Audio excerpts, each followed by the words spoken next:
weather forecaster or a meteorologist in the country that I would shame this day. Having lived in the North Country for so many years, I know how these things can get a heck of a lot worse than what forecasted. So take the good news while you can. Good to have you with us, folks, here on the Ed Schultz Internet broadcast. Communication Workers of America, Alliance for American Manufacturing, BioGreen Clean, and the iSave team bring you this podcast from the North Country in Minnesota. The Ed Show tonight on MSNBC, 5 o'clock Eastern Time. We're going to talk a little bit about climate change again. I see that the Senate yesterday voted down Keystone. The Democrats holding the line. We got a big story on that tonight and exactly what the landowners have cooking in Nebraska. We couldn't get to that last night because we were wall-to-wall coverage. Forecasters around America had projected a record snowstorm in the Northeast last night. It did happen in some areas. New York City spared. This morning, Governor Cuomo, Andrew Cuomo, talking about how the roads are open. Cut 3 on the big list. The roads are all open. I coordinated with my neighbor, Governor Christie, this morning, and we opened the roads at the same time, just because if one state's open, we should have both open so people have the travel can be coordinated. MTA, the trains are coming online by noon. We'll have what we call Sunday service, which is about 60% of regular service. And the Long Island Railroad and the Metro North, the same thing. The one differential is on Long Island, where we're going to have spotty service because we still have blizzard-like conditions on Long Island. Okay, so there you have it. That's the latest at this hour. And you might be saying, well, they got it wrong. No, they didn't get it wrong. They got it right. And what we have to realize as consumers is that there's a tremendous amount of unpredictability with Alberta Clippers. And I would heed every warning possible. The good news is there's a soundbite like that out there this morning and not one talking about, well, we tragically lost so many people because they didn't do X, Y, and Z. Dr. Kevin Trenberth is a senior scientist in climate analysis section at the National Center for Atmospheric Research.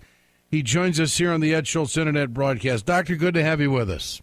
Good morning to you and everyone. You bet. I have followed your work and some of the things that you have basically put together on climate change, talking about rising ocean temperatures, and I'd like for you to capsulize for us what we're seeing differently as opposed to maybe 5 or 10 years ago. Good to have you with us, Doctor. Thank you. Yes. Well, we launched a satellite in late 1992 that for the first time had an altimeter on it that measures global sea level accurately. And since then, sea level has gone up about 2.5 inches. So that's one of the things which affects any coastal surges. But the reason it has gone up is because the oceans are warming. And so the oceans are warmer than they used to be by about 1 degree Fahrenheit since about 1970, and it's not just the sea temperatures, but the below the surface as well. And that's the memory of the global warming that we're producing. And so increasing greenhouse gases, carbon dioxide in the atmosphere, there are heat-trapping gases, and most of that heat goes into the ocean. So that's where the memory is. And in the wintertime, some of that comes back to haunt us through the effects on storms. So above the ocean, the atmosphere is a bit warmer, and there's about, we estimate, on average, 5% more moisture in the atmosphere than prior to about the 1970s. And so this moisture gets caught up in storms. The storm's circulation reaches out and grabs that moisture, and especially on East Coast storms, there's plenty of moisture over the ocean, and more than there used to be. And as a result, these storms, firstly, they gain a little bit of extra intensity, but secondly, they rain a lot harder, or if it's cold enough, they snow a lot harder. Yeah. You've also been on record saying that the water vapor in the atmosphere is about 10% higher than normal, and about half of this change can be attributed to the climate change. I mean, the science is definite at this point on climate change, is it not? On those aspects, yes, I think so. That's pretty well established. The 2 degrees Fahrenheit versus the 1 degree Fahrenheit from climate change relates to a climate variability component. So one aspect of that, for instance, is that this past summer was a very quiet hurricane season in the Atlantic. That's because all of the action was out in the Pacific in association with a very weak El Nino event. But because it was so quiet in the Atlantic, the sea temperatures actually built up a little bit. And so that's where the extra degree comes from, and that's where we go from 5% moisture in the atmosphere, extra moisture in the atmosphere, to 10% extra moisture in the atmosphere. And so there's a natural variability component to this, if you like, as well as climate change. So do we make a big deal out of every looming storm and attribute it to climate change? There's criticism out there saying that, well, the forecasters missed it. But there's a level of unpredictability with Alberta Clippers, more so than ever, isn't there? Oh, with these kind of storms, yes, very much so. There's a lot of small-scale features, just where the bands of snow form and where they occur can be quite capricious and very hard to predict. The big picture was fairly clear, but one of the worries always was whether, or at least from the standpoint of the forecasters, was whether a bit more of the development might be just off the coast instead of right on the coast. And I think that's what happened and sort of spared New York City, so they got more like 5 inches instead of a foot or something like that. And so there's certainly an aspect of a lack of predictability. But, all storms, when we talk about climate change, it's not that any storm is caused by climate change. The best way to think of it is that it's winter. We should have storms. It's cold in the Arctic. There's a polar night up there. There's no sunshine, and it gets cold over the continent, but the oceans remain fairly warm, and there's a Gulf Stream off the coast, and so we have weather. But when we have that weather, because the oceans are warmer and the air above the oceans is warmer and moister, all storms have a climate change component to them. Mm-hmm. Now, you can say it's maybe of the order of a 5 to 10% effect. But, when you have a big storm for natural reasons, suddenly you're breaking records and sometimes systems break. And, Superstorm Sandy was a case in point. Yeah. Dr. Kevin Trenberth, he is the Distinguished Senior Scientist, National Center for Atmospheric Research. You mentioned the satellite that was released in 1992 and had an altimeter on it. What's the next big thing for forecasters? What's the next big thing in technology you think that's going to enhance our capability to forecast these kinds of things and predict exactly how everything's going to unfold with the weather? Well, one of the new satellites, which is going up very soon, this is a NASA satellite, is going to provide us with much better measurements of soil moisture, and so this deals more with the land component and the complexity of what's going on over land, and so the soil moisture is a very important component, especially in the summertime. And so when you have the heat from the sun coming down, where does that heat go? As long as there's moisture around, a lot of that heat goes into evaporation. So we have evaporative cooling. That's what keeps the planet cool. That's what keeps us cool. And of course, that's what happens in a drought, is you lose that evaporative cooling. And so out in California, they've had record high temperatures as a result of the drought. And then following on from that, things dry out and you end up with heat waves. And then following that very quickly are wildfires. And so they've had a tremendous wildfire season in California over the past year. And in fact, not just California, but out other parts of the West as well. And so this new satellite is going to provide us with better information, not just in the U.S., but around the world, on what's going on land and the complexity of land. And so it's an extra ingredient that will help us understand just what's going on and make the forecast a little better. Always fascinating. Dr. Kevin Trenberth, appreciate your time, sir. Thanks so much for joining us. You're most welcome. You bet. Distinguished Senior Scientist, National Center for Atmospheric Research. Governor Cuomo emphasizing this morning it's better to be cautious. I'd rather be where we are today than the opposite, and talking about a loss of life and people stranded on roads for 24 hours. So I feel good about where we are today. And I'm not even sure, Joe, because the roads were empty last night, we did a lot of plowing overnight and preparation of the subway system that we couldn't have done otherwise. So I don't even know that net we don't save time coming back up to speed. This is the Ed Schultz Internet podcast brought to you by Communication Workers of America with Progressive Allies.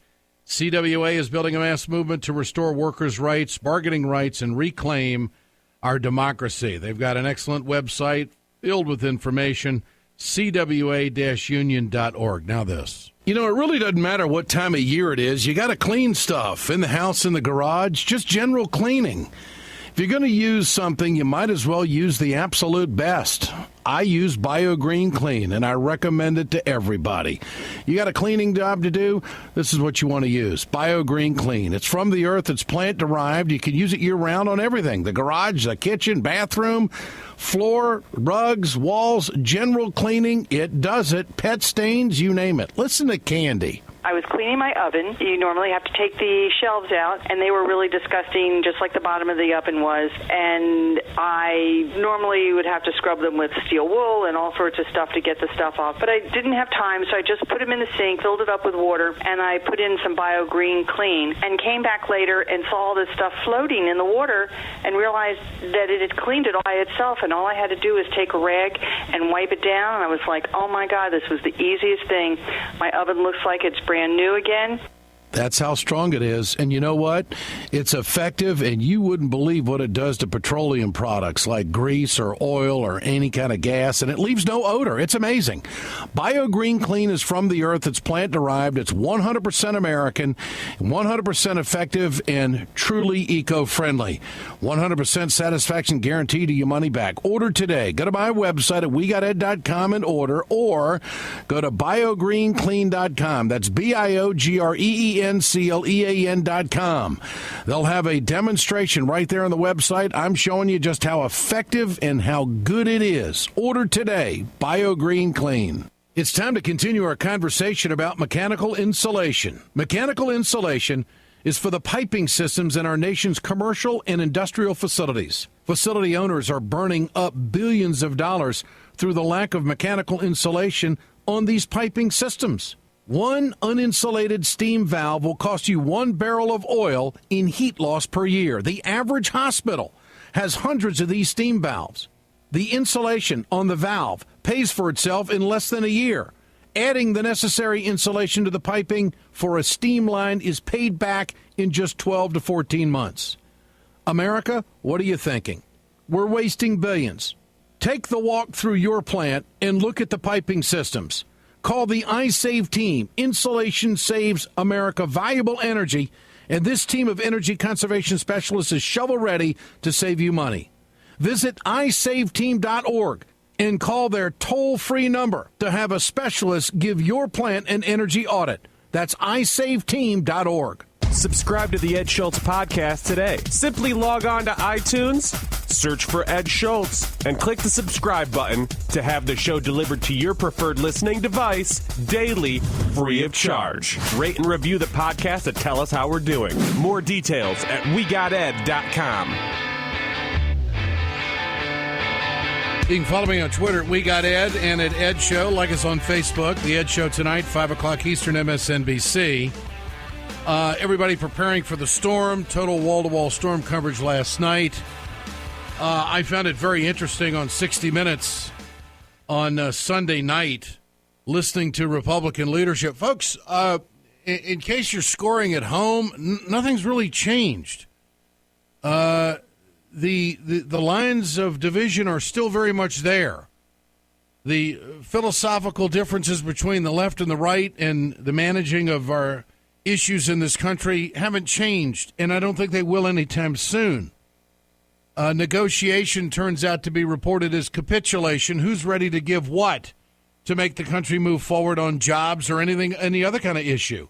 In the meantime, the U.S. budget deficit for the current fiscal year is estimated to fall to its lowest level during President Obama's presidency, the president enjoying some of his best poll numbers in almost 2 years. This is House Speaker John Boehner and Senate Majority Leader Mitch McConnell saying that the things that President Obama wants to do, they are non-starters. The President's State of the Union address, let me ask you, dead or alive, raise taxes on the wealthy. Why would we want to raise taxes on people? There's no free lunch. And the president wants to raise taxes because he wants to increase Washington spending. I'll take that as a dead. Dead. Real dead. Make community college free of charge. Dead or alive. We've added more debt during the Obama years than all the presidents from George Washington down to George Bush. The last thing we need to do to these people is add more debt, and giving away free tuition strikes me as something we can't afford. I'll put that down as dead as well. Increasing the federal minimum wage. Bad idea. Dead. It's a bad idea. Listen, I've had every kind of rotten job you can imagine growing up and getting myself through school, and I wouldn't have had a chance at half those jobs if the federal government had kept imposing higher minimum wage. Low-income jobs help people get skills and they can climb the economic ladder. Jonathan Alter, author, MSNBC Political analyst and columnist for the Daily Beast, and author of The Center Holds, Obama and His Enemies. Jonathan, good to have you back with us. Great to be here, Ed. Doesn't sound like the climate's changed too much in Washington. Yeah, the climate is changing in the world, on the planet, but not in Washington. No, I don't think anybody reasonably expects them to make progress on any of the basic issues, but there might be a couple of things that they can see eye to eye on, and the most important one, I think, both for jobs and for the country long term, is infrastructure. You know, it's a big, boring word for rebuilding America, and the Republican Party was all for infrastructure from its founding in the 1850s. When, Abraham Lincoln and the other founders of the Republican Party, other than opposing slavery in the territories, infrastructure was their big issue. All the way through the Republican administrations of the last 25 years. It wasn't until Barack Obama was for investing in infrastructure that they suddenly were against it. So that's something where I think there actually might be some hope of making some progress. How would that unfold in Washington? How would they make that work? It would give us a pathway you think that might be possible. Reauthorization of the transportation bill, transportation appropriations process. There's a whole variety of ways that they can authorize progress on these, not just bridges and tunnels and sewer systems, but new airports, all kinds of things that need to be done. When Americans travel abroad, I think they're often struck by the fact that other countries now, in many cases, have better infrastructure than we do. That used to be something we were proud of as Americans, that we rebuilt our country. Infrastructure is obviously the basis of a strong economy, and we've just got to start investing in it, especially when miraculously interest rates are still low. So we can do a lot of the investment in infrastructure projects without it costing us that much money. Freedom Works Conference, or whatever the heck they want to call it, the Freedom Foundation, or whatever the heck they were doing this weekend in Iowa, was quite the collection of sound bites. I guess it's the Iowa Freedom Summit is what they call it. It's put on by Congressman Steve King of Iowa, who seems to be the regional Tea Party leader. This is Governor Christie, and I want your take on this 1-minute soundbite. I guess I've never heard Governor Christie talk like this before, maybe because he's never had an opportunity to, but I was interested to hear your response to this. Here it is. I will not be willingly a part of a generation that makes John Adams repent in heaven for having made the sacrifices that he and our founding fathers made for the liberty we enjoy and the freedom we live under today. And I am here today because I do not believe that any of the patriots in this room want to be a part of the generation that turns over to our children a lesser, smaller America than the one that was given to us. It is time for us to stand up and fight together for the country that we were given, for the country we believe in, for the country the world needs, and for the country I want my children and your children to have. If you are willing to fight with me, I will always stand with you and fight with you and tell you the truth. God bless this country, and God bless all of you. Now, in the midst of the business of New Jersey and Bridgegate and every other controversy that follows this guy, somebody's been brushing off his speeches and he's been practicing his notes. What do you make of that? Well, he's running, and he whether conservative Republicans want him to run or not, he's got some real challenges beyond Bridgegate and the fact that the credit rating of New Jersey has been downgraded more than half a dozen times just recently. I'm a New Jersey resident, and he's doing a poor job governing our state right now. But beyond that, he's going to have trouble raising money with Jeb Bush and now possibly Mitt Romney competing for those Wall Street dollars that he wants. The question, though, is whether that bluster, that kind of fake candor, which doesn't really survive inspection because he's not truly candid. He thinks insulting, callers or hecklers is candor.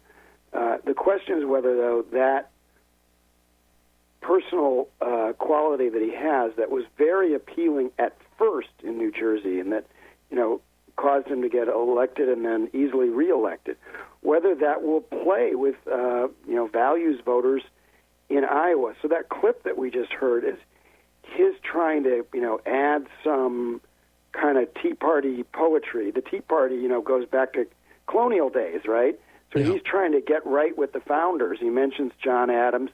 That's an effort to get those so-called values voters who, want to reclaim some of that founding father magic, and we'll see whether it works or not. I think people who write him off are making a mistake because this is a very fluid race on the Republican side. It's wide open, and if he goes in and kills in a couple of debates, he's suddenly in a much more commanding position, assuming that he's not indicted. What about, two questions then. First of all, has he escaped Bridgegate, or do you think that there is still a possibility that there could be a legal rub here? And the U.S. Attorney Paul Fishman is spending a lot of time turning over every rock in that story. And, it's not necessary that he knew about it in advance or ordered traffic to be snarled on the George Washington Bridge for political reasons. It's also possible that when he says he didn't know about it until a certain point right before he held a press conference, that he's not telling the truth about that.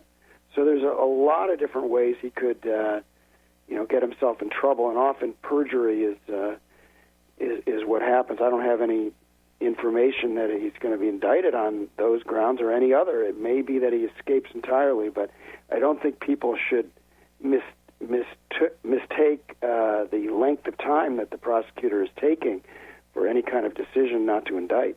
Yeah. Jonathan Alter with us here on the Ed Schultz Internet broadcast, author, MSNBC Political analyst. Let's talk Mitt Romney. Now that there's been a little bit of time and space put between the initial news that he's thinking about this, what kind of headway is he making, and how do you think he's being received in Republican circles? Well, it's mixed. He does have people who he made friends with in the last campaign. You learn a lot when you go through a campaign, and that gives him a little bit of an edge over some of the newbies. But there are also, there are a lot of Republicans who say third time is not the charm. Two-time loser. What are we thinking here? He seems like he's moving toward a campaign. and he has one of the great fundraisers in modern American politics, a guy people don't know about, but his name is Spencer Zwick, who raised $750 million for him in 2012. So this guy is not without some advantages going into a race. I still find it hard to believe that he would be the first candidate since Adlai Stevenson on the Democratic side in the 1950s who was nominated again right after having lost. Nixon came back, but not for 8 years. And, that was a kind of a different situation. So I just think that idea of giving a candidate a second bite at the nomination, it just doesn't seem very consistent with the way politics works now in the United States. But, so he's going to try to run a campaign on poverty, he said, if you can believe it. I guess he felt so chagrined by what happened to him over the 47% that he wants to show everybody that he's not Richie Rich and that he actually cares about poor people. So it'll be fascinating to watch how that plays out. It'll be interesting to see where he is on immigration. He was for what he called self-deportation the last time. That did not play so well. But on the other hand, Jeb Bush looks like he's out of step with the party on immigration. It's not a pro-immigration party, and he is. Yeah. And he's also out of step with them on Common Core. So Jeb Bush has his own challenges, and that could give Romney an opening. And that, of course, leads to your opening remark, this is wide open. I think the Republicans have been very delicate with Mitt Romney. They've said, okay, he lost before, it's time for somebody else, but no one's really emphatically underscoring that he was trounced by President Obama. Mitt Romney could have won Ohio and Florida and still would have lost. Right. I mean, right. It's not like he kind of got beat. He really got beat. I think that they have not, you're absolutely right. They have not kind of internalized that. They're still operating out of this sense that, their polling was off a little bit, and they actually got walloped. But, there are these other candidates who are not getting as much attention who are serious. So the big winner out of Iowa, was this, and it's super early, so it's not necessarily that relevant, but Scott Walker, who your friend from all those trips you made, who, delivered a speech that was very well received by these extreme radical right-wing Republicans. And so you could see him really making some headway. There's a lot of sense in the Republican Party. They want a governor. You could see Rick Santorum, who won 11 primaries and caucuses the last time, beat Mitt Romney in Iowa. You could see him doing well. He rarely gets mentioned by Democratic commentators, especially. So, you could see Ben Carson, who was kind of getting rid of the crazy talk in Iowa. He was sounding reasonable, which by Republican standards, which for somebody who said the kind of crazy stuff that he has, comparing Obama to Hitler and that kind of stuff that he's done in the past, he's now apparently put that sort of talk behind him, and if he runs a less inflammatory campaign, he could be competitive too. Yeah. Jonathan Alter, always great to visit. Appreciate your time. Yeah. We'll do it again. Thank you. Great talking to you, Ed. You bet. Author, MSNBC political analyst, columnist for the Daily Beast, and author of The Center Holds Obama and His Enemies. Communication Workers of America, Alliance for American Manufacturing, BioGreen Clean, and the iSave team bring you this broadcast. Communication Workers of America with Progressive Allies, CWA, building a mass movement to restore workers' bargaining rights and reclaim our democracy. You can follow me on Twitter at WeGotEd and at Ed Show. CWA website is cwa-union.org. The Ed Show tonight, 5 o'clock Eastern, MSNBC. Back tomorrow.